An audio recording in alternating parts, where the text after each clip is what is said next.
મીઠી મધુરી વાત ભાગ આવ્યા 95 તારીખ છે 26/3/2026 છેલ્લે 26 પહેલે 26 વચનામૃત છે મધ્યનું 40 એક દંડવત અધિક કર્યો મહારાજે એની વાત છે.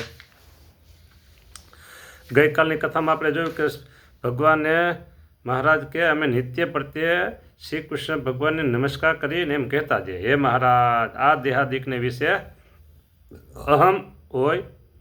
અહમ મમત હોય તેને તમે ટાળજો. આ વાત ત્યાં પૂરી થઈ ગઈ કાલની કથાની. અને આજ તો અમને એવો વિચાર થયો જે ભગવાનના ભક્તનો મને વચને અને દેહ કરીને જે કાંઈક જાણે અથવા અજાણે દ્રોહ થઈ આવે ને તેણે કરીને જેવું આ જીવને દુઃખ થાય છે તેવું બીજે કોઈ પાપે કરીને થતું નથી. બોલો, દુઃખ થાય છે કોઈ પાપે થતું નથી એવું દુઃખ થાય છે કે ભગવાનના ભક્તોનું મને વચને અને દેહ કરીને કંઈક દ્રોહ થઈ ગયો હોય તો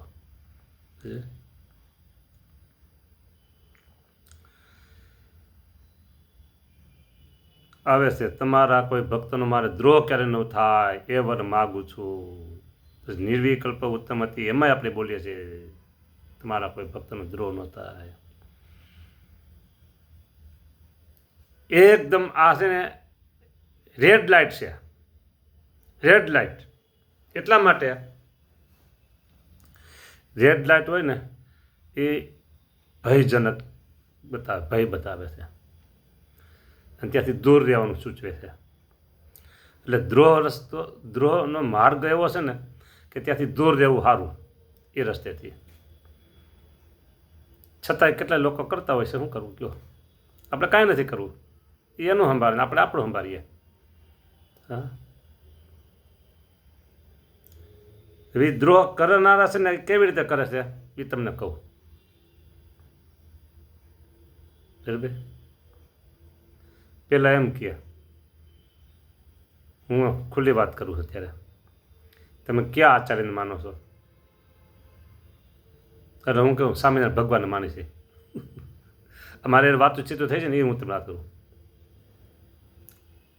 એવી વાત બીજાને કરતા હોય. પછી જે માનતા હોય એને કહે એમ નહીં કે આચાર્ય કોણ તમારા? એટલે હું એમ કહું રાખે જ પ્રસાદ મહારાજ.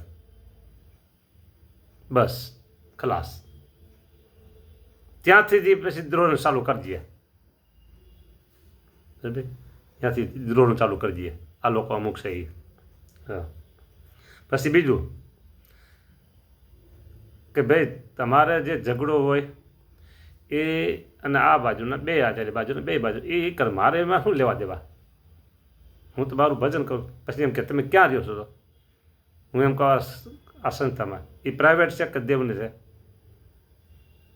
તો ગુરુકુલ તો પ્રાઇવેટ જ હોય ને. એમ કહું બસ તો ખલાસ. આટલું કહું ને ત્યાંથી એ છે ને એવા મને મળ્યા છે કેટલા એમ કે હવે સાધુમાંથી તમારું નામ નીકળી ગયું હાવ. એટલે હવે તમે સાધુ ન કહેવાઓ. એટલે હવે તમે પછી તમે આચાર્ય સાચા આચાર્ય માનતા નથી એટલે તમારે દ્રોહ કરવામાં કાંઈ વાંધો નહીં. તમારે દ્રોહ કરે મને પાપ લાગે નહીં. બોલો, મેં મારે ઉપર એક લીધું. આવું તો લગભગ બધાનું હોય કે એ લોકો કહે છે કે એનો પાપ ન લાગે. જો પાપ લાગે ન લાગે નક્કી કોને કર્યું? એ લોકોએ કર્યું. અને ત્યાં અમુક લોકો આવું શિક્ષણ આપે પાછું. પછી હું વળી એને કહું એમ કહું રાજકોટ ગુરુકુલ કેટલા સાધુ તપસ્વી છે, ભજનીક છે, પંચવર્તમાનના પાળનારા છે, આજ્ઞા ઉપાસનામાં રહેનારા છે, ભજનીક સંતો છે, ભગવાનની મર્યાદા પ્રમાણે રહેનાર. પછી એમ કે પ્રાઇવેટમાં છે કે આમ લ્યો ભાઈ આટલાથી સાધુ મટી જાય. આટલાથી સાધુ મટી જાય. આ જે અમુક લોકો છે ને એની વાત હું કરું છું. અને સમજી રાખજો એ મટવા ન મટવા નહીં સ્વામિનારાયણ ભગવાનના હાથમાં છે. પણ તમે લોકો જે પાપ કરો છો, દ્રોહ કરો છો ને એ 100% તમારે ત્યારે રહેવાનું ભોગવવા માટે. દેહને પહેલાં કે દેહને પછી દેહના અંત પહેલાં અને કાં દેહના અંત પછી એ ભોગવવું જ પડશે, છૂટકો જ નથી. અહીં સ્વામિનારાયણ ભગવાન એમ કહે છે કે જાણે અજાણે દ્રોહ થયો આવે તેને કહીને જેવું દુઃખ થાય છે તો બીજું કોઈ પાપે કેમ થતું નથી. પછી મારે કે જાણે અજાણે મને વચને દેહ કહીને કાંઈ ભગવાનના ભક્તોનો દ્રોહ બની આવ્યો હોય તેનો દોષ નિવારણ કરાવવા સારું અમે એક પ્રણામ અધિક કર્યો. ભગવાન પોતે આપણે શીખવે છે, એક પ્રણામ અધિક કરજો.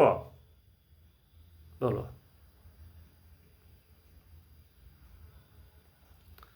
હવે બીજો પ્રશ્ન, ભગવાન એમ કીધું એક પ્રણામ અમે અધિક કર્યો, બરાબર.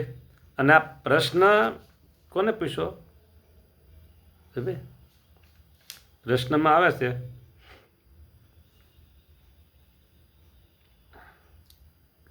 એ પહેલાં કરું.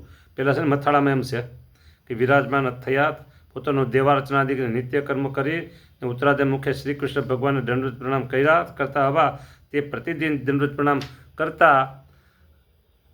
કરતા તેથી તે દિવસે તો પોતે એક દંડવત પ્રણામ અધિક કર્યો. તેને જોઈને શુક મુનિએ પૂછ્યું કે મહારાજ આજ તમે એક પ્રણામ અધિક કેમ કર્યો? કોને પૂછ્યું? શુક મુનિએ. એવરી ડે કેટલા દંડ મારે કરતા એ સુખ સામેને ધ્યાનમાં હશે ને, ના એક વધી કર્યો. હું તમને પ્રશ્ન પૂછું કે મારા દંડ કેટલા રોજ કરતા હશે? સંતો ઘણી ખેલા હરિભક્તોને કહેતા હોય છે કે આપણે 5 દંડ રોજ પૂજામાં કરવાના અને એક આ અપરાધ માફીનો એક વધારે કરવો, 6 કરવાના કે. તો મહારાજ કેટલા કરતા એ કયો?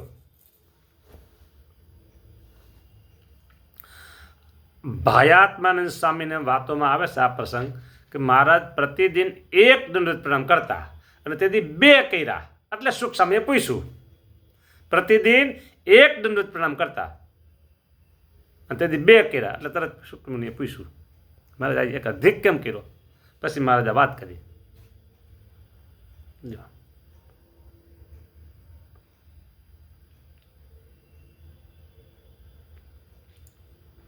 ભગવાનના ભક્તના દ્રોહે કરીને જેવું આ જીવનું ભૂંડું થાય છે ને એ જીવને કષ્ટ થાય છે તેવું કોઈ પાપે કરીને નથી થતું. અને ભગવાનના ભક્તની જે મને વચને દેહ કરીને સેવા બને આવે ને તેણે કરીને જેવું આ જીવનું રૂડું થાય છે ને એ જીવને સુખ થાય છે તેવું બીજે કોઈ સાધને કરીને થતું નથી, રૂડું અને સુખ. હવે તમને એક પ્રશ્ન કરું. જો આ આગળ મેં વાત કરી ને, તમે કયા મંદિરમાં કયા પક્ષમાં ને બધી વાત કરી ને, કયા આચાર્ય માનો કીધી ને, એ એક બરાબર મુદ્દો. હવે અત્યારે કોઈ મંડળમાં તળા પડી ગયા અને 2 વિભાગ થઈ ગયા છે. 2 વિભાગ થઈ ગયા છે. એક જ જગ્યા હું નથી કહેતો, એક જ જગ્યા છે એવું નથી કહેતો, છે તળા પડી ગયા. આને વગોવે અને આને વગોવે. એકંદરે 2 સ્વામિનારાયણ ભગવાન પાસે 2 ભક્ત છે,